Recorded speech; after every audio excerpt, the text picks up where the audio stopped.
And here we go on a beautiful Monday afternoon from Studio 31 at City National Arena. This is Nighttime at Noon, relaunching Hockey Talk after the All-Star break, along with Deryk Engelland. I'm Brian McCormack. Songy and Floyd in the background, hiding away from the cameras because they are cowardly but talented and helping the show go.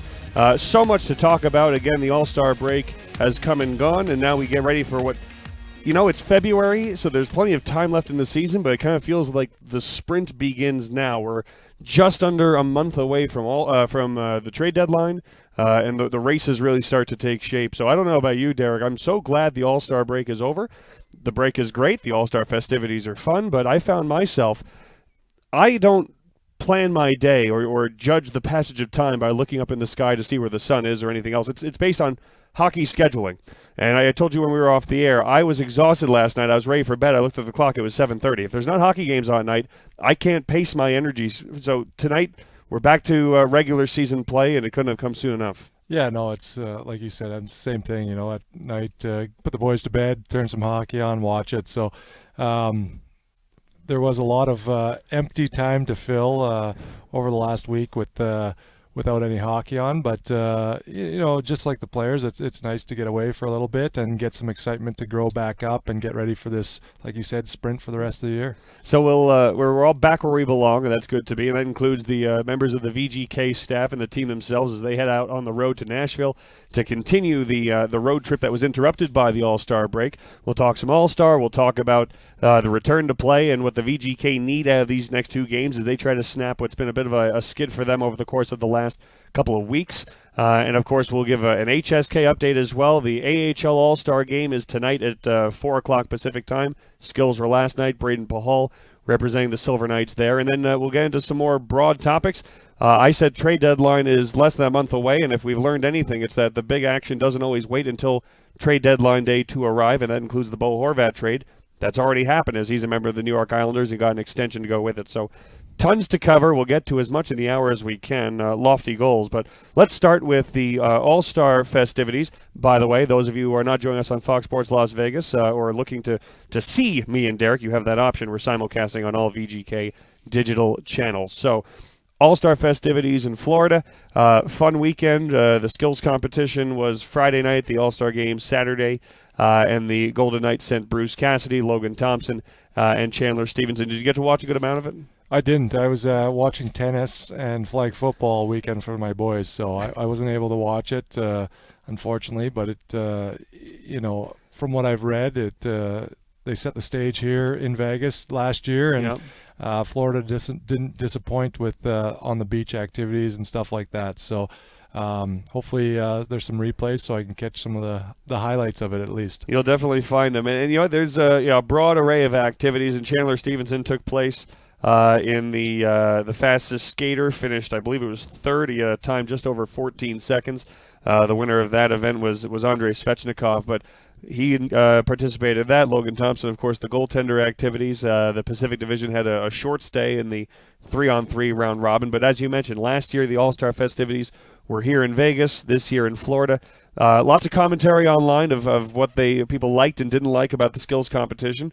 I always personally like the more traditional elements. I'm a kid still, and therefore I can associate with the things that happened when I was 7 and 8 years old. And I still very vividly remember Al McGinnis' hardest shot, Ray Bourque, Jeremy Roenick, accuracy shooting, trying to go 4 for 4. So, you know, the new elements last year, the passing thing in the Bellagio fountains was a lot of fun. This year they did some accuracy elements on the beach, some golf crossover activities, plenty of fun.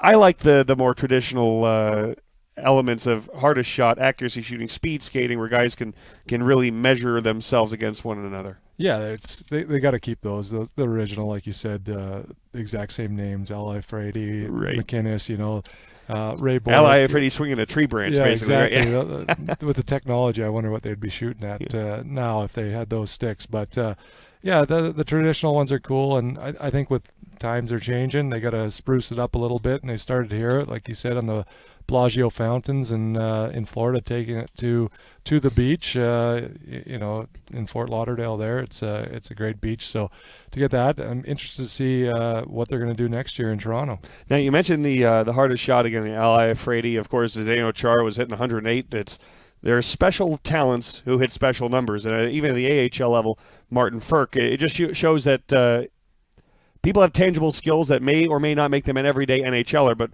put them in an event like this, you're going to see something special. Same as when they have the women participants. They can compete in fastest skater and put up impressive numbers too. So that's what makes it fun to me, is it's literally it's a strongman competition. But you're looking at the hardest shot. Elias Pettersson was the winner, 103. Not video game numbers like we've seen in the past. Rasmus Dahlin hit 102. Those are the only two guys to break 100, which, again, the technology is a factor. Kind of shows you, though, when Chara is putting up 108. Now, he's a mountain of a man, of course, but it's not the technology that's necessarily doing it. Sometimes you're going to see eras where you've got one or two guys who can do something special, and then when you have a night like we saw this past weekend, you're like, oh, you know what? You're not going to see 105 and up from now on. That's not the new age with the technology and the sticks that they have. Guys who can shoot 108 are just freaks of nature, and enjoy them while you got them. Yeah, exactly. Shea Weber was another guy up high there. But yeah. You know, I think with the 3-on-3 and stuff, maybe those bigger D-men that can shoot at 1,000,000 miles an hour, maybe the 3-on-3 isn't quite their game, and it's getting. You know, the NHL is getting so skilled. There's so many young guys coming up with high talent levels, and you know, you want that in the 3-on-3 because you want to sell the game too. And you know, so maybe some of the guys that don't go to the All-Star game are still shooting 108, but they're just not there.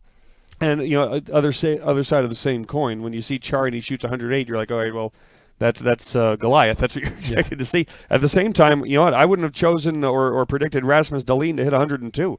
A guy who is so much finesse and shiftiness and finds ways to get pucks through. I didn't expect him to have 102-mile-an-hour cannon. So you learn something. Yeah. And I think one of the great things of All-Star Weekend, which again, Golden Knights fans got to see last year when it was here in town, the Fan Fest, the activities. You and I got to hang out and do some Q&A stuff that of course they're going to bring down there as well. Every time you hear fans come away from the All-Star Weekend, they enjoy the games, they enjoy the activities that happen on TV, but it's the opportunity to get up close and personal with the games and the legends of the game that they can really take away, and I think that's one of the things that sells the weekend best. Yeah, for sure. You know, like you said, down at the Fan Fest when it was here, it was just the interaction that the fans get to have with, if it's players or ex-players or coaches, GM, whatever it is. You know, that's where they're going to take those memories. You know, the kids, you've seen the kids running around there down at the Fan Fest. They're having a blast, and you know, that's what it's all about, is selling it, growing the game, and seeing those kids having fun. That's what it's all about. As if you're on our streaming services, you can see Chance was kind enough to go, and Bruce Cassidy coaching the Pacific Division. He, Chandler Stevenson, Logan Thompson. Fun weekend, and then you jump right back into it. So they'll all come back with a tan and rested, rejuvenated, and ready to go back into game action, which for the league resumes tonight. For the VGK resumes tomorrow night against a Nashville Predator team that was starting to pick things up a little bit heading into the All-Star break. I think they've won 4 in a row, or 4 or 5, something in that neighborhood. A good team, and a VGK team that, in addition to just bearing down and getting back in it, as this is a very tight Pacific Division picture now, it's a team that needs to find some more scoring.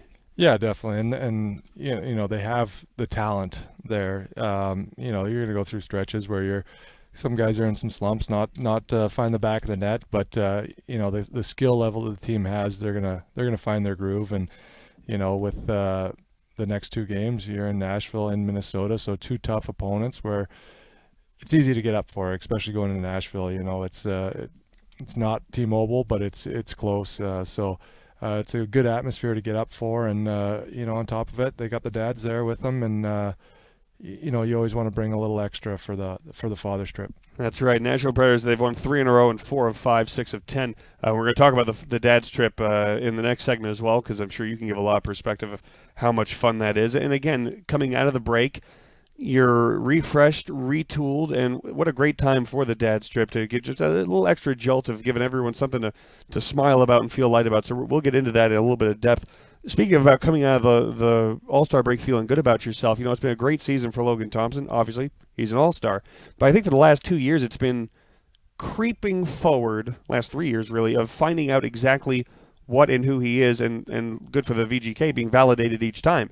With his first year in Henderson, where he was the AHL's goaltender of the year, I know at the start of the year that wasn't the expectation. He came in basically for a goaltending a starters competition with Dylan Ferguson and Yuri Patera in the mix there as well. Oscar Dansk during that first season took it, ran with it, and had the best year of any goaltender in the American Hockey League.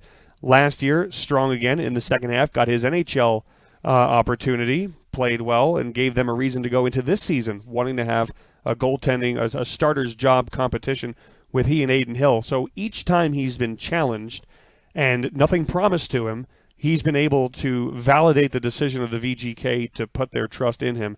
The All-Star break is just another element league-wide of confirmation of, hey, this isn't a surprise. This isn't someone making something out of an opportunity, though it is. It's legitimately confirmed he is among one of the best goaltenders in the league, certainly in the Western Conference. And knowing Logan Thompson and how much he wants to prove people right about him, giving him that chance, there's no way he doesn't come out of this weekend feeling really, really good about himself. It's a fun weekend. There's pomp and circumstance, games and activity, but what it really is also is recognition.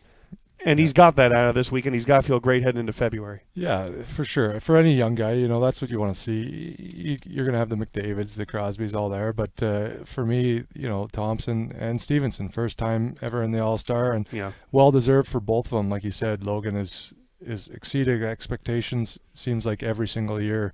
Like you said, goaltender of AHL goaltender of the year the first year, came out of nowhere, really. He was in South Carolina, I believe, in the East Coast. The year before that, he was in college in Canada. So, every year he's getting better and better. And like you said, this All-Star game is not a bad thing. It's another confidence booster. And, when you're playing hockey, when you're playing with confidence, that's when you're at your best. And this should just be another confidence booster for him to even get him to that next level. And also good news for the VGK is, again, they need more scoring. And you've got guys, Jonathan Marchessault, Riley Smith, Jack Eichel, a lot of guys who are going through a skid simultaneously. So you hope maybe they'll come out of it simultaneously as well. But, goal scoring, you need more of it. You're not just going to flick a switch and have it happen. If it was that easy, they'd flick it. But you need to find ways to win games still, and that's going to start from the back end then until the scoring catches up. And we've seen Zach Whitecloud now skating regularly. Shea Theodore came back right before the break. This is a blue line now that's getting healthy, and that's going to go a long way. Yeah, I think, a guy like Whitecloud, he eats up minutes. Him and Haig, I forget to maybe it was Ottawa's coach said that's the best 5-6 pairing in the league when they're playing at their best. So to have that depth, he kills penalties, blocks a lot of shots. And then Theodore, they're missing, his breakout ability is crazy just to watch. He does special things with the puck. And, on top of that, him coming back gets to lessen the minutes on Pietrangelo's load where, going down the stretch, you don't want your top guys playing high 20 minutes. They're going to get burnt out by the time you hit the playoffs. So him coming in lessens the load for Petro, and they can even out the minutes a little bit more and keep guys fresh for longer. And, when they are in that down a goal or something at the end of the game, those guys are fresh and they can do a little bit more when they need them. And for the Vegas Golden Knights, again, they get healthier on the back end. Not getting healthier overall, as we learned before the All-Star break.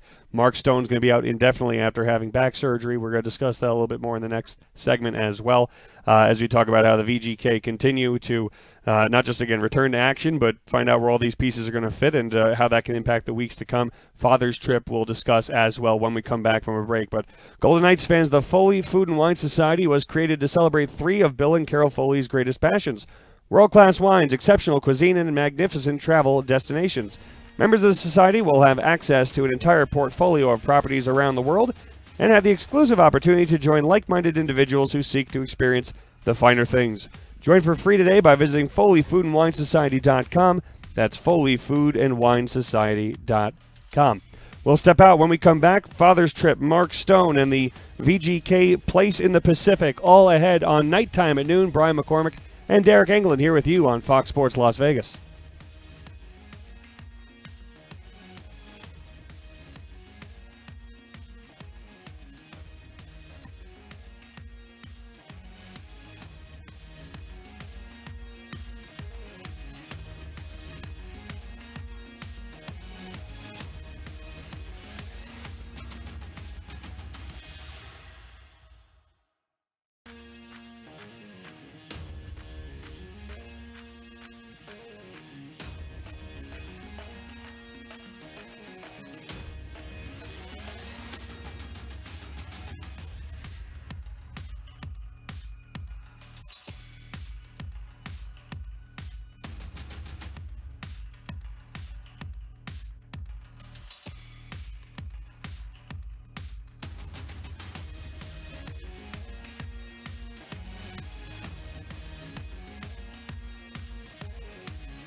Well, it's coming back for the first time since 2020. The Vegas Golden Knights are hosting the Golden Knights Gala at Zouk inside Resorts World. Tickets are now available for purchase. Don't miss out on the chance to see Golden Knights players, coaches, and front office staff. Save the date for February 13th and have a night filled with food and entertainment. All the proceeds from the gala will go to the Vegas Golden Knights Foundation to support our community. To get more information about the gala, contact the Vegas Golden Knights Foundation at foundation@vegasgoldenknights.com, foundation@vegasgoldenknights.com. Back on Nighttime at noon, Brian McCormack, Deryk Engelland here with you. And for the VGK, they get back to game action tomorrow night in Nashville. They play Tuesday in Nashville, Thursday in Minnesota, and then back for a 3-game homestand. Anaheim on Sunday, Super Bowl Sunday. That'll make for a fun, long sports day in the Valley. And then San Jose and Tampa coming to town to round out next week. So lots going on. And for the VGK, that includes the Father's Trip these next 2 games in Nashville and Minnesota. Tons of fun. And earlier today, William Carrier discussed a little bit about what he's excited about for the Father's Trip to come. Let's hear what he had to say. What are you most looking forward to having the dads on the trip? Yeah, it's great. It brings some energy. So out there in practice, energy's higher. So I think it's going to be good for a game here. I've heard a few people bring up your dad, and they say that he is a beauty. How would you describe your dad? Yeah, he's a good guy. There's a lot of good father there. We had, there's a lot of same guys, we had from year one. So we kind of recognize the dad there, Carly's and Teo's, and so I think we're gonna have a good trip here. Growing up, going to and from the rink, who controlled the radio, you or dad? Dad. I think that's a dad thing. No, I don't think you're allowed touching the radio till you're like 12 years old. So dad was definitely. So what about now? If you pick him up from the airport, is he still controlling the radio? No, I'm driving my car. I'm picking the radio, definitely. What would dad pick, and what do you pick now? Dad's like he played music a lot, so he's actually really good. Like I picked up a lot of stuff on him. No music, like guitar, pianos, and everything. So like Supertramp and like the 80s, 70s, and I'm not good at music at all. So actually, he might be the best in any music department. How often do you talk to him? And that was Will Carrier earlier today talking about the dad's trip. Very good on him that he knows his strengths. He forfeits the aux cord to dad. Not many sons do that. Most of them think they know better, but he knows quality and he appreciates the hits of yesteryear. So good for Will Carrier. But, Deryk, in your playing days, you got to do a lot of the father's trips. It's got to be one of the highlights on the calendar for the players and for the dads. Yeah, it's a lot of fun. That first one for sure, you remember that. My dad had no idea, flying and meeting the other dads and stuff. He was pretty quiet and tame, I guess you could say. But, by the third, fourth, fifth father's trip, he kind of let loose a little bit. And, the dads have a lot more fun than the guys do because obviously the guys got some games to play. But, the dads like to, usually there's one ringleader in the dads that, okay, we're going out for a team dinner with the guys and we're going to put the kids to bed like they did back in the day. And then the dads go have some fun, and Nashville's a great city. They get to go have a few drinks and listen to some country music. And, it's always a blast. So, Nashville, I'm sure it's like a lot of teams coming to Vegas, their dad's trip around Vegas too. So Nashville was always a top one that you'd try to check off with the fathers. It's funny because I think about that too. I think there's got to be the fun element for especially dads who haven't gotten to do many of these trips. If you're a player who's been in the league a long time, maybe there's just 10th or 11th spin, you're comfortable, but there's got to be a nostalgia factor of it too. Yes, you're excited to go see your son play NHL games and all be together, but there's got to be a part that almost takes you back to, in this instance, I'm sure the dads aren't going to be hanging out in the hallways at the Embassy Suites drinking Zimas while the kids are playing floor hockey. It's not exactly like the Thanksgiving tournaments of 2003, but at the same time, there's got to be a little bit of a throwback element to it also. Yeah, definitely. Like I said, like the dads will send the boys to bed. You might go for a pop with the dads, and then there's a job to back, do.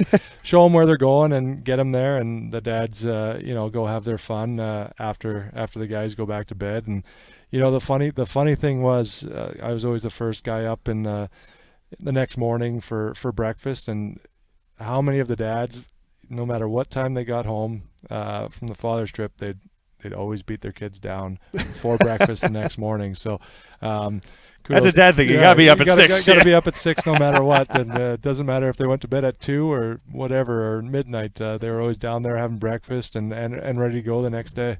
So, all right, 2 more questions on this topic from someone who knows firsthand. For the dads that are there, again, it's everyone does something for the first time at some point. So, are the dads who are new to the experience, maybe let's say Paul Cotter's dad joining in, is he likely? Does everyone have their own personalities, or do the rookies kind of stand back and follow orders? Or each person's their own, I guess. But I wonder if there's an expectation of how they're supposed to behave. Does the rookie behavior on the bus apply to the dads group as well? I think there's a feeling out process for the new dads on the dads trip. You don't know what's going to be like. You don't want to come in too hot. You don't want to come in hot, and you feel it out a little bit. And I think with the dads and the guys, they figure it out pretty quickly that it's just a fun trip. You gotta travel with the guys and see everything around that, and go for a dinner, and and then you look at the dads that have been around, a lot of them, and they'll pull everyone in and meet here, and we're gonna go have some fun, see the towns. The teams put on, during game days. They have not excursions, but maybe it's golf one day if it's in a golf city. So the dads have something to do during the game days where they're not just hanging out in the hotel, and they keep them pretty busy. And they get to go see. I know when we were in Dallas the one year, they went to tour Cowboy Stadium. Yeah, very neat. Stuff like that. So they have. They take advantage of the town they're in. Yeah, to go show the dads different things, keep them busy for the game days, so they're not, disrupting the nap time and all that. The guys can focus the day of the game, and then after the game's done, they get to go hang out with their dad and fly to the next city. Well, I just like to think too. It's not like this is the only time that these guys get to play in front of their fathers. They'll fly out and meet them in whatever town they're in, but this is when they're all together cohesively. But I do think of when I played, and you just hear the coach behind the bench, stop looking up at your dad in the stands, keep your eyes on the ice, keep your eyes on the bench, you belong to me. I assume Bruce Cassidy isn't going to have to say, keep your eyes out of the press box, we got a job to do. No, I think you figured out early, but it's pretty cool to see, whatever city you're in, they really focus on, it's a dad's trip. They show them on the Jumbotron up in the suites, and they show things about the father's trip. They talk about it a lot, and it means a lot, for the dads. And I've been on one mother's trip with Pittsburgh, and it wasn't quite as much fun as rowdy as the father's trip, but they got to do a spa day and some shopping and stuff like that. But it's pretty cool for my mom to see as well. But the dads really have a good time. He says the ringleader of the dad's group. We have to find out who the ringleader of the mom's group is. Yeah. Who's organizing the spa day? But, yeah, exactly. Well, a lot of fun, and that'll give the Golden Knights a little extra jolt heading out of the All-Star break. By the way, for those of you who are following along with our program on our streaming services, you can follow on Twitter as well. And underneath the live streaming window that we have on our Twitter feed, feel free to drop in the comment section any questions you might have on this topic or others, and we'll try to get to them at the end of the show.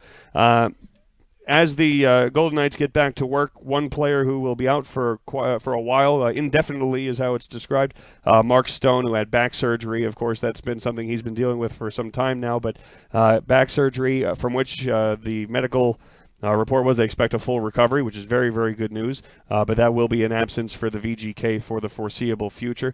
Might end up giving them a little bit of flexibility cap-wise if there's something that they want to do in the next couple of weeks leading up to the trade deadline, but that'll be a significant loss that they'll have to deal with. Yeah, anytime guy with that caliber goes down, you wish him the best.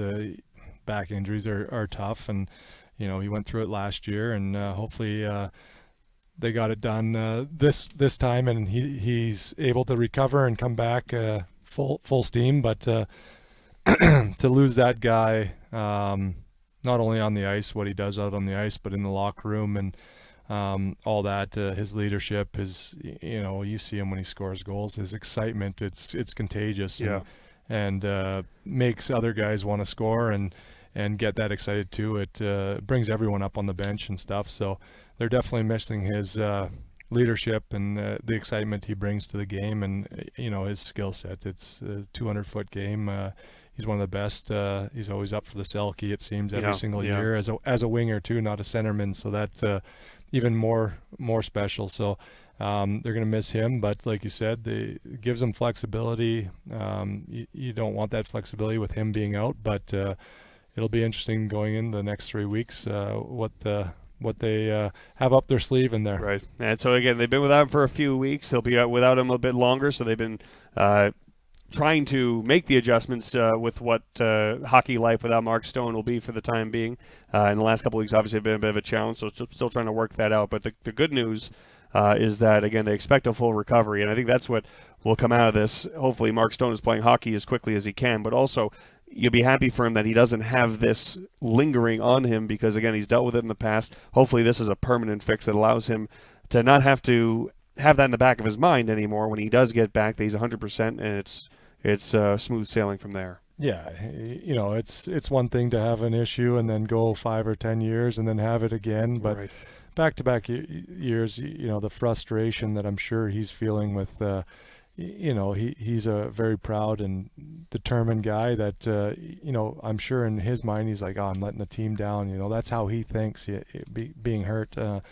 So you want him to have a fast, speedy recovery, and hopefully, this is a thing that's not going to linger around and he can get back to, where he left off. He was playing great hockey, and, when other guys were out, he was really elevating his game to make up for those guys being out of the lineup.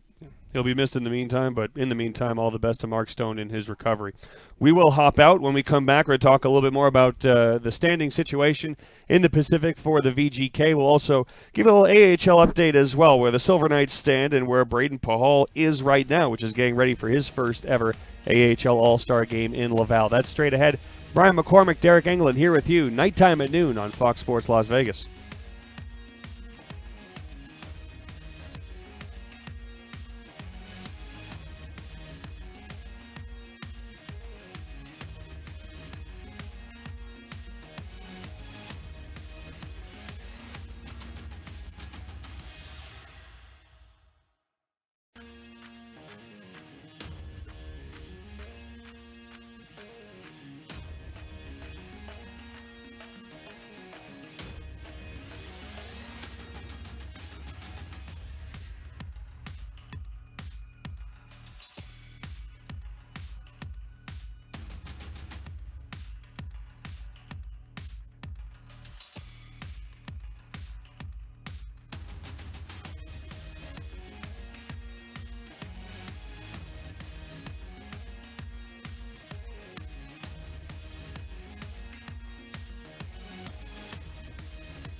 Second half of Nighttime at Noon, plenty more ground to cover. And Golden Knights fans, attention to you. We need your help in welcoming AFC Bournemouth to the Foley Entertainment Group, also known as the Cherries. AFC Bournemouth plays in the prestigious English Premier League, where they consistently take on some of the best football teams in the world.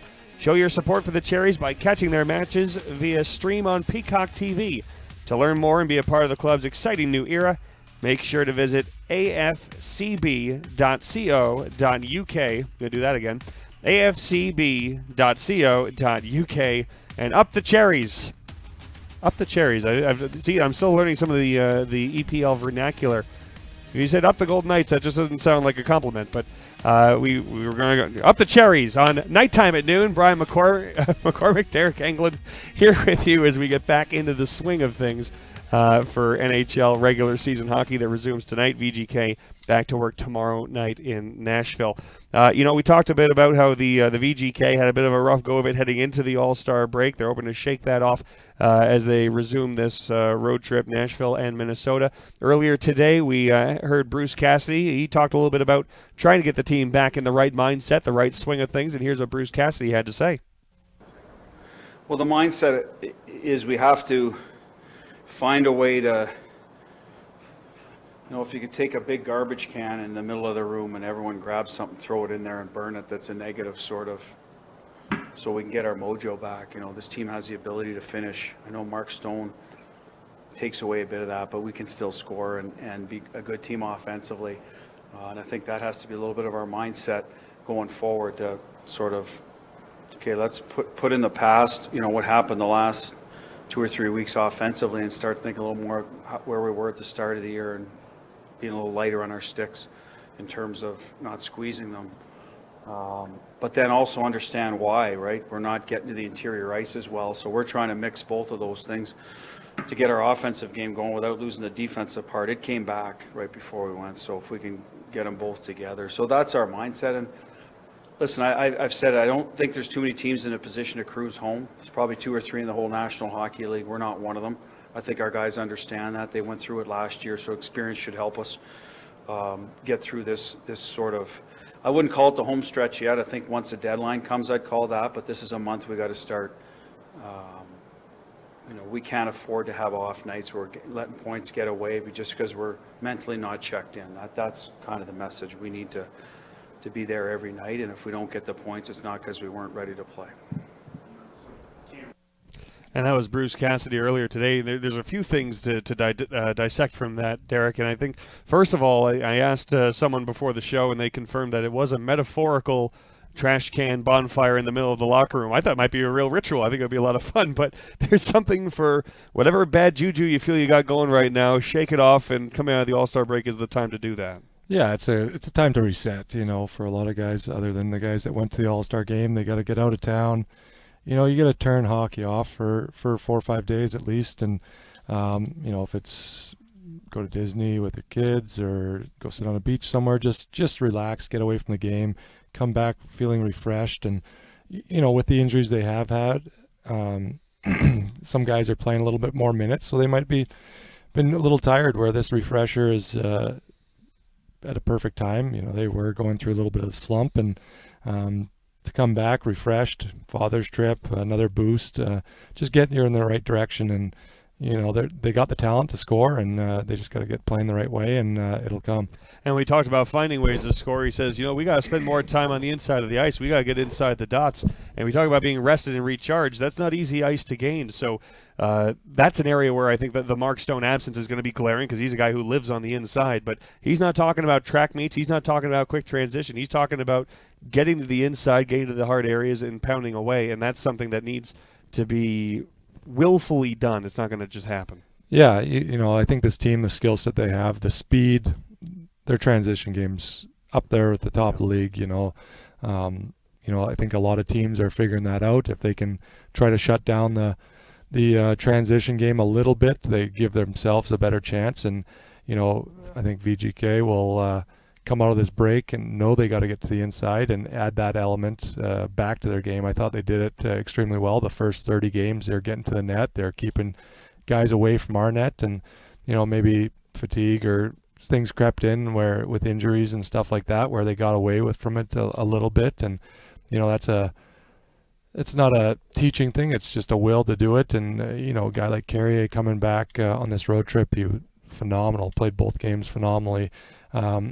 His willingness to go there is kind of like Mark Stone's willingness when he scores a goal, how excited he gets. Carrier's going to the net, the way he drives the net, takes the puck there. Other guys are going to see that and keep doing it. And one of the things that Bruce also mentioned that I find interesting, and I'm going to, paraphrase it, add a little bit of me to the comment, but, right now the VGK are going through their rough patch. Everybody's going to have one, or they have had one, and now they're the ones that have the hot hand, but it's understandable or human to have a rough go of it as long as you can snap yourself out of it.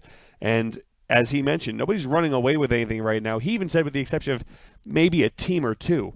But even the team or two that you would reference, and maybe we look to the Eastern Conference, Boston has been untouchable for so long, but they're going through their first human stretch over the last couple of weeks where the God King can bleed. Meanwhile, Carolina Hurricanes have won, 7 in a row now, 9 of 10. They're rocketing up. That even every team, Boston's at no risk of dropping down and falling out of any kind of race by any means. But every team, even if they're comfortable, there's one team or two teams out there that they probably don't want to see in May or June either, which is why the Stanley Cup is so hard to win. But basically, if you're struggling, that's okay. It's not okay. You got to fix it.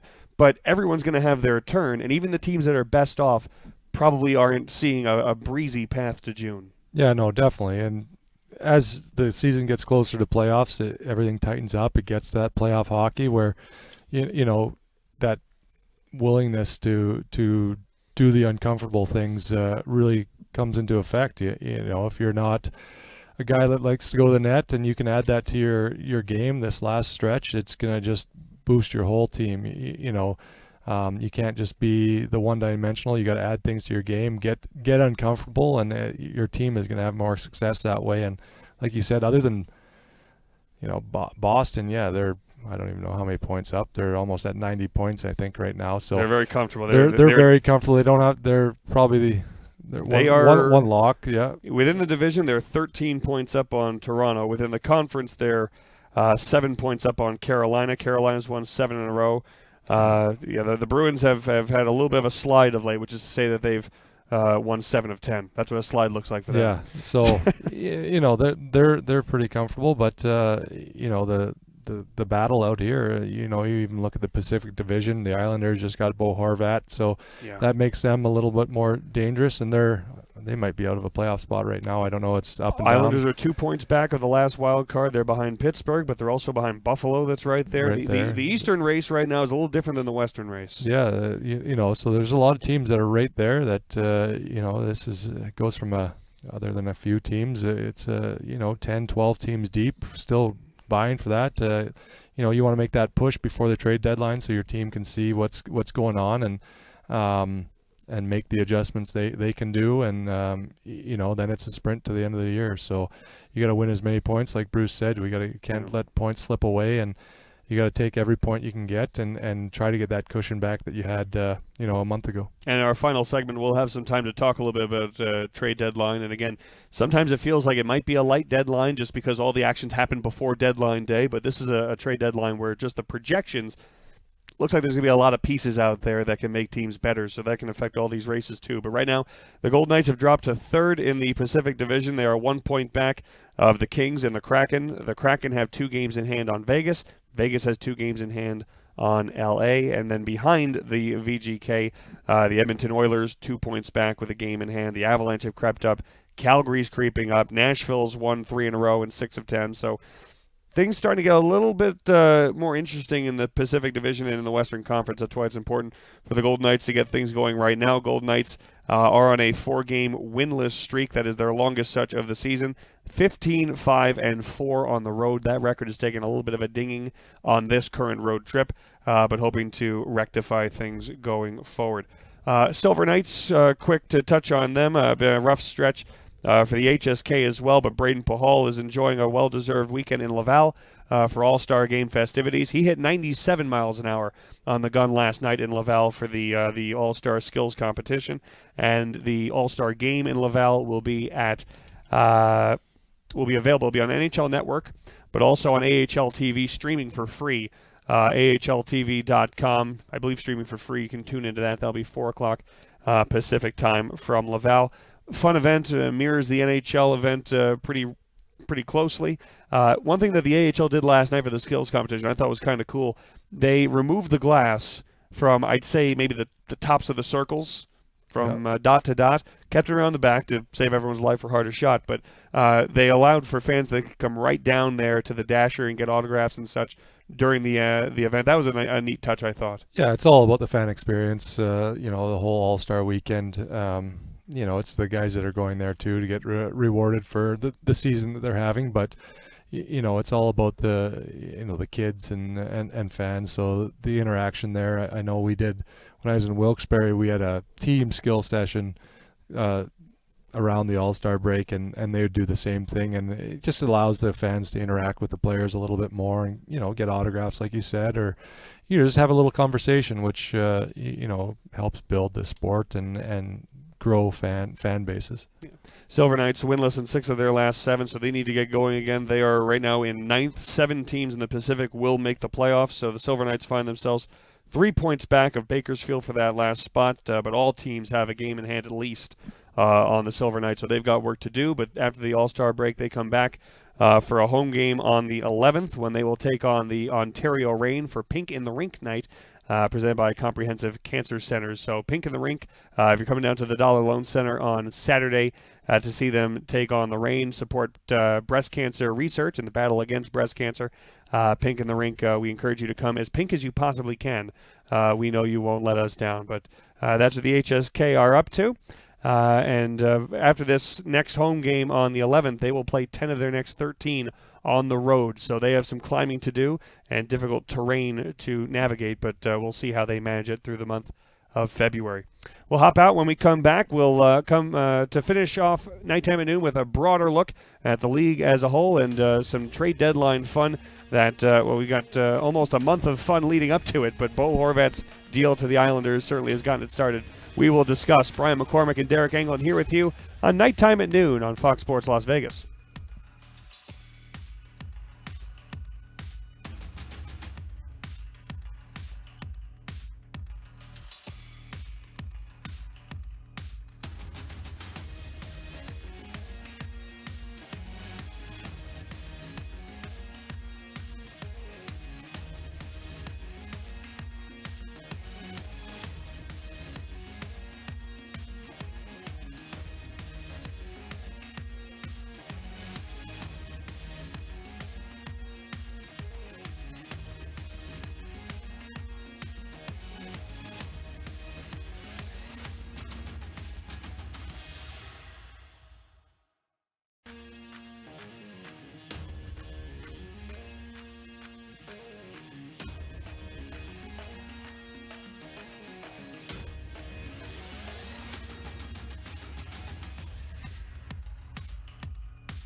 Golden Knights fans, the Craggy Range at the Dollar Loan Center in Henderson is the perfect place to enjoy a pre-game or post-game meal.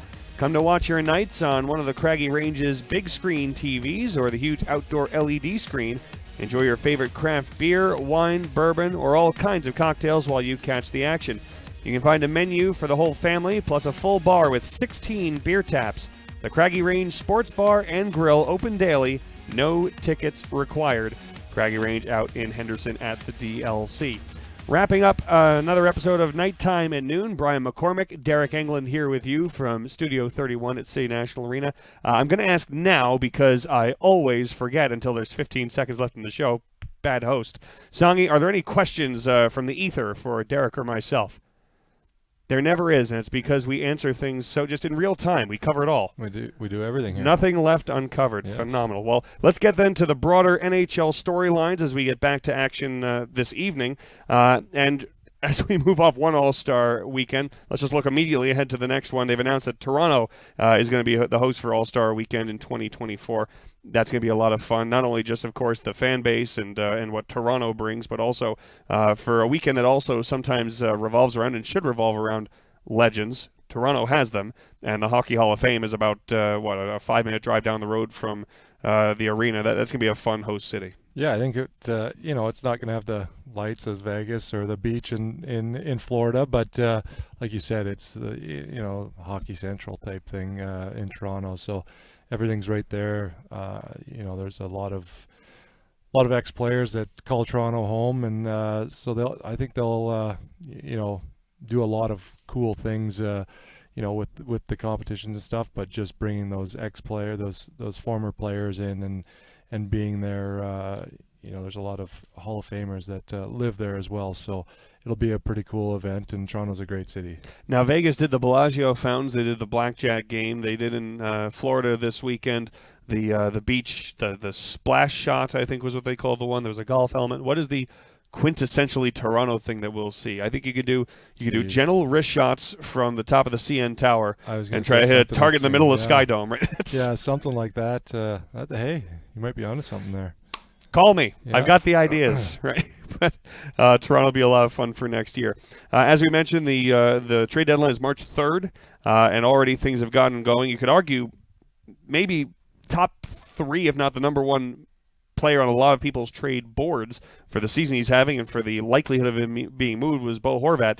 That deal's done already. Bo Horvat last week traded to the New York Islanders Anthony Beauvillier, Otto Ratti, and a 2023 first-round pick with conditions attached, I believe, going the other way to Vancouver.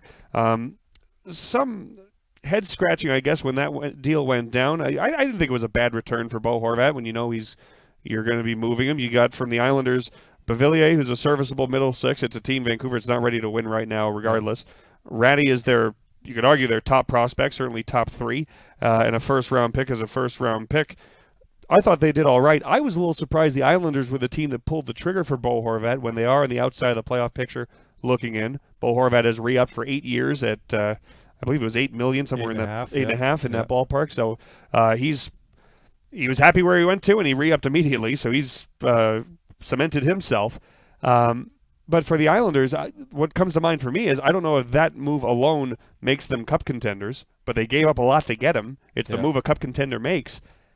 I would think they're not done. Yeah, no, I think you never know with Lou Lamoriello. He'll do whatever he can to make his team better, and I think the Islanders have struggled to score goals, and he's right up there at the top of the league with goals scored this year, and he's been on a tear. So you put him with a Barzal that can the playmaking ability he has. That could be a deadly combination there. So I think they set the stage. I think there was a lot of teams in on him, and the sooner they can pull the trigger, it's just more time. You wait right till the deadline. There's not much time to adapt to the new system and all that. So the sooner you can, I think we'll start seeing the domino effects of that. Not only league wide, but especially in that division. They're a team.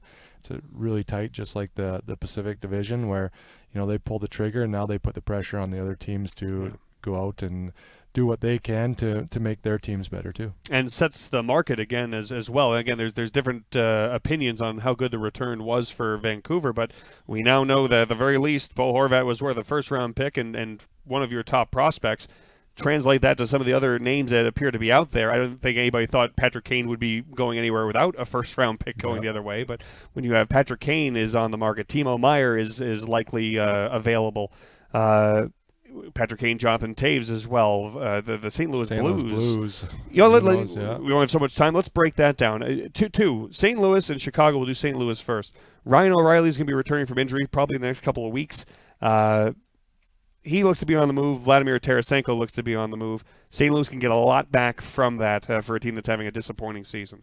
Yeah, Ryan O'Reilly, I love the way he plays. He's he's like the Mark Stone. He's always up for the Selke. He's kills penalties, power play, good shot, good hands, and the leadership in the locker room. So he's going to be, whatever team, if they do get him, is going to get a great leader, great player, and he's going to make a difference on whatever team he goes to. And Vlad Tarasenko brings sniping ability, a little bit of frustration in St. Louis from the last couple of years. He might get rejuvenated by a change of scenery. On the Chicago front, Patrick Kane, we've been talking about, it feels like for over a year where he would end up going. Having a little bit of a down year, a little banged up, change of scenery might help him. I find Jonathan Toews just as interesting. Both deals are going to require some sort of salary retention for Chicago, very likely, but Jonathan Toews is a guy who's playing 20-goal pace. A team can add him as a bottom six. He doesn't need to be 2009 Jonathan Toews. He can be exactly what he is and make a good team better. Yeah, I kind of put him in the Ryan O'Reilly. He plays that 200-foot game. If you want to, Erik Karlsson, I always, everyone says he's not scoring. He's not scoring 40 goals like he did the first year. Well, I don't see Karlsson as, I seen him like the Toews, that 200-foot player, and Ryan O'Reilly as well. So Toews is definitely interesting. He's going to be an easy guy to go onto a team and make him better. And Kane, I think his production's down. Probably he doesn't have the guys he's been playing with the last few years. They're kind of in that rebuild mode, and so his numbers, if he goes to a new team with the playoff contention, I'm sure his numbers are going to go back right up. His skill set is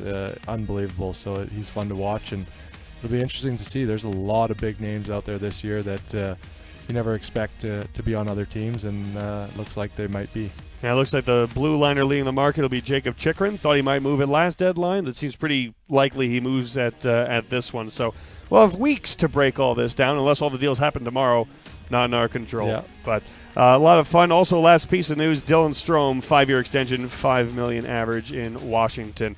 That'll do it for Nighttime at Noon. Deryk, great hanging out with you. I hope you have a great week. You too. Thanks for having me on here. Deryk Engelland, Brian McCormack here with you. Again, you can catch the AHL All-Star game tonight. AHL All-Star festivities from Laval. You can find that on NHL Network and the AHL TV. Golden Knights in Nashville tomorrow night. And join in with the broadcast crew for all the NHL fun as we are back to work. Nighttime at Noon, Brian McCormack, Deryk Engelland here with you. Have a great day on Fox Sports Las Vegas.